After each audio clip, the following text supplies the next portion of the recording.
On today's wrestling news, we've got two huge WWE returns. A surprising Universal title contender is revealed on SmackDown. Is NXT 2.0 failing? No, it's not. Huge title matches announced for next week's Rampage.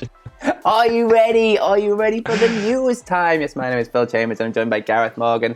But before we get into all this wrestling news, make sure you subscribe to the channel, like the video, comment down below what you think of each of today's stories, and links to each story is in the description below. So click the timestamps and away you go. But first up, we have two huge returns coming to WWE next week. The first off was announced that Edge is coming back to Raw to make his first appearance since WWE Crown Jewel. No word on what he's going to be doing or who he's going to be feuding with or what anything is going to be happening, but we'll have to wait and see for that. But hopefully this is something new for Edge and we step away from all the things he's done in the past. But they've also announced Finn Balor versus Seth Rollins on that show, and they've also announced Kevin Owens versus Big E on that show. So actually some things to look forward to on Raw. It sounds pretty good. What a crazy world. I've heard, I've got it from a good source that Edge is actually going to be in a triple threat with Seth Rollins and Randy Orton, I believe. I think that's the fresh match you were looking for, isn't it? No, is that not?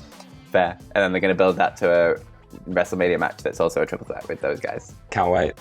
Cannot wait. But the other big return happening over on SmackDown next week, this has come from SmackDown last night. It was kind of a big episode-long storyline of is Kayla Braxton going to get the suspension removed kind of thing. And then at the very end, they had a big battle royale for the number one contender. More on that in a little bit. But at the end of that, Kayla Braxton came out to the ring and she announced that Brock Lesnar, his suspension has been cancelled randomly, and that he will be on SmackDown next week. Obviously, Adam Pearce looked very disappointed in this fact. Paul Heyman looked very disappointed in this fact, and Roman Reigns looked very annoyed and angry at this fact. But that whole indefinite suspension storyline has just been dropped, it seems. Yeah, my favourite moment of SmackDown was when I think it was Kayla Braxton. It might have been Sonya Deville.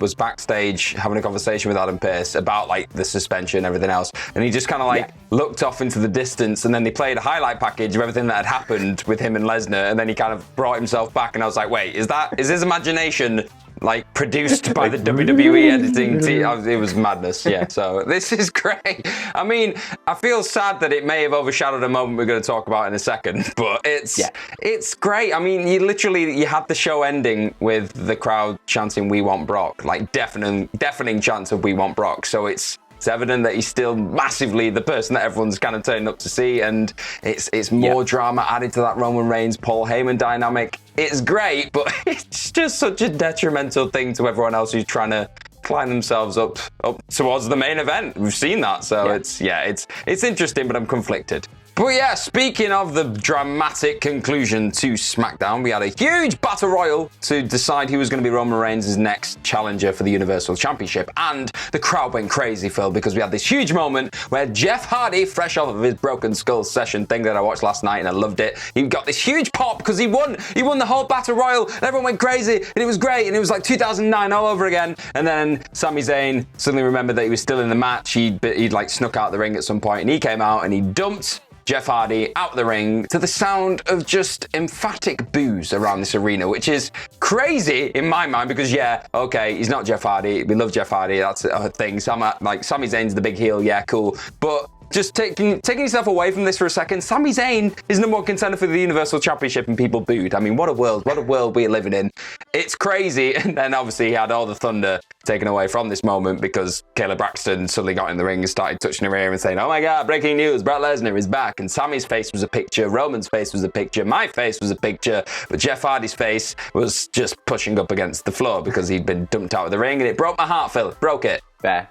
You've got to think this all ties in together and this is going to get taken away from Sami at some point down the line. You've got to think like maybe Brock Lesnar just comes in, destroys Sami Zayn and is like, no, I'm the number one contender now. Screw you. And then they build to a big match at day one as a big main event for that. And then hopefully this gets Sami back on track with his conspiracy stuff and we finally get that bloody documentary. God damn it. I mean, now you've said it, Phil, I really want Brock Lesnar versus Sami Zayn for the #1 contendership at day one. That would be amazing. I mean, if they did that at day one, I'd be very happy. I just fully expected him to just beat him up backstage at SmackDown, and then Sami runs away and we don't see him for a bit or something. It's much more likely, Phil. I think I'd be very optimistic. But yeah, if there's one saving grace of this, and it is that it builds to Sami Zayn's documentary actually coming out at some point, then I will be fine with it. Otherwise, kind of still want to see Sami Zayn versus Roman Reigns, not going to lie. Why not? I mean, it's just what a world we're living in.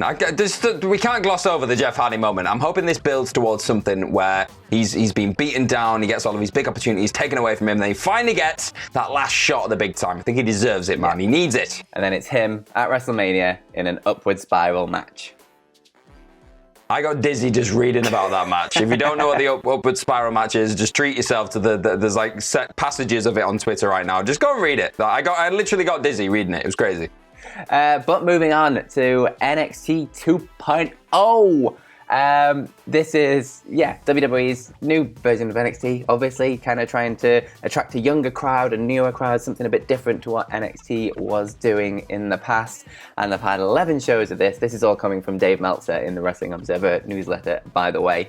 So after 11 shows of this new format, trying to attract a new audience, a younger viewership, and build new stars and appeal to young people, this week's show did a 0.05 rating with teenagers and a 0.06 in 18 to 34 demographic, and it remains in a battle with Impact Wrestling as the oldest skewing nationally broadcasted wrestling show on television. So the whole NXT 2.0 experiment of aiming at the youth doesn't seem to be working. Hey, they might actually win this war, though. You never know. Like, they could win this Impact War and be the oldest demographic. It's about the only war they're going to win. Doesn't make for great reading at all right now. Yeah, it's... I don't know what to add to this. Yeah, it's one of those things where it's just...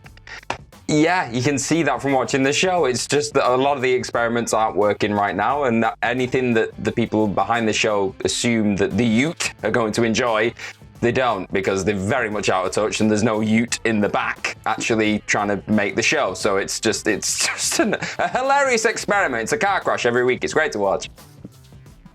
Yeah, can't add anything more.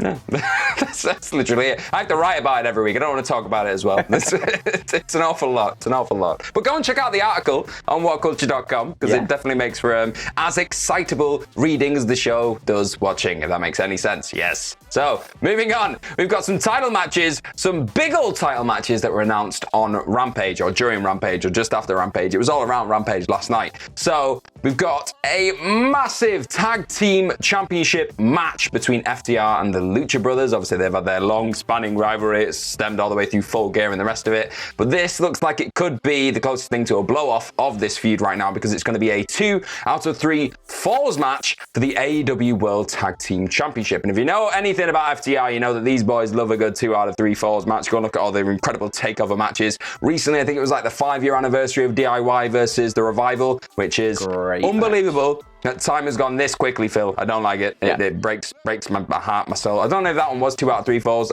They all blur together. They're all incredible. But we've got that.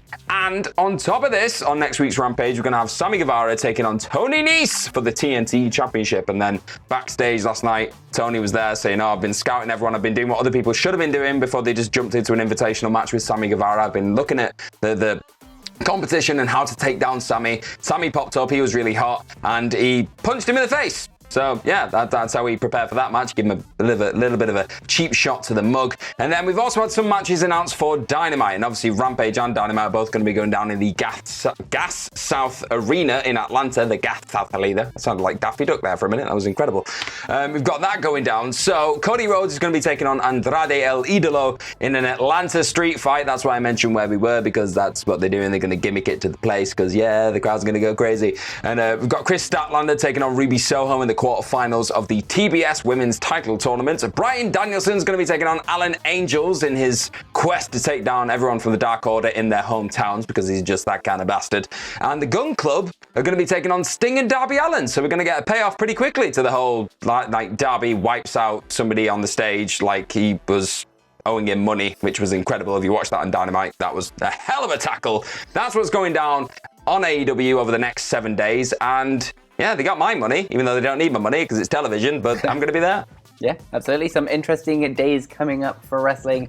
Just that FTR versus the Lucha Bros in a 2 out of 3 falls. It's just going to be absolutely brilliant, isn't it? And seeing Tony Nese in WWE, in AEW even, that's going to be good fun. It's going to be a good fun week for wrestling. But moving over to your Twitter questions. The first one of the day comes from AJ David, who says, Morning Legends, today is my birthday, so a birthday question. Would you rather have a birthday speech, or like a roast from MJF, a birthday chop from Walter, or a surprise lip kiss from Molly Holly in front of your missus? Also, happy birthday, like that, AJ, but to start with. Yeah, happy birthday. That's a big one. Yeah, many happy returns, all the rest of it. I feel like that question may be slightly angled more towards you than me, Phil, to be honest. Maybe. So I'm going to flip this onto you for a change. You go first. Well, it's Molly Holly, isn't it? My girlfriend's just going to have to deal with it. I'm sorry. Is she here? No, she's not. It's fine. It's fine. Is she going to be watching this video later? No? Over supper, you're going to be in some big trouble. I'll take the MGF roast because I like, to be humbled on my birthday. I think that would make for entertainment for everyone else at the party. Just seeing me absolutely get a new one ripped. It'd be great. Excellent. The next question comes from Richard Manfredi, who says, is there any scenario where you would tell KO that continuing to work for WWE is in his best career interests? One, and it's very soulless, I guess, because it's and I was going to say it's guaranteed money, but it's not in WWE anymore. But it's at least a decent paycheck that you're going to be getting coming home. And I guess he was a WWE fan, so it's like there's that. There's the chance of him fulfilling his dreams and climbing to the top of the card and like following in the footsteps of his heroes. There's all that, but for the most part, I don't know. Kevin Steen just seems like the way to go for him at this point. I feel like he's done pretty much everything he's going to do in WWE. Seems creatively a little bit stifled. I think it's really clutching at straws, trying to see the scenario where it is for his best interests. That's probably the only way I can answer that. I agree in terms of a creatively fulfillment kind of path. AEW would be a much better place for him. But I will say one thing about Kevin Owens, like throughout his entire run, he's always been the family guy. He's always like been doing it for his wife and kids and things. And if WWE offer him a big fat load of cash, like you say, it is a little bit soulless, but you can't wrestle forever, and you may as well Scrooge McDuck that pile of cash as high as you possibly can before you get out, and then just have a lovely life with your family afterwards. So I'd say if that's in his best interest to just make the most amount of money that he possibly can, then yeah, stick with WWE, 100%, do it. I'd haggle for a non-release contract if they exist. Just be like, I ain't going anywhere. Well, I will go somewhere. I'm not going to stay until you give me a contract that says you can't just suddenly release me when you feel like budget cutting. I don't know if that's possible. Until you give me a contract that's a contract. Yes. For both sides. Yeah. How contracts work. Yeah. Anyway, that's a different video entirely, Phil. Final question comes from CM Chunk, who says, pick an AEW opponent to feud with the Tribal Chief. He's going MJF all day. The promos alone would make it worth it. Eddie Kingston would be a good shout too, just for the contrast. I'm going CM Chunk. That's who I want him to take on. That's the best Twitter handle ever, or name, whatever it is, name tag. I'm going to be really just generic here and just say the one that's like probably the lowest hanging fruit, but just give me Kenny. Give me Kenny versus the Tribal Chief. That would just be the stuff of dreams. Seeing Kenny Omega and the Tribal Chief just battling it out. It's giving us the best wrestler in one company against the best wrestler in another company. If you're going to listen to the Wrestling Observer newsletter, that is. But yeah, just have them come to blows and watch Paul Heyman and Don Callis just squabble. That'd be great.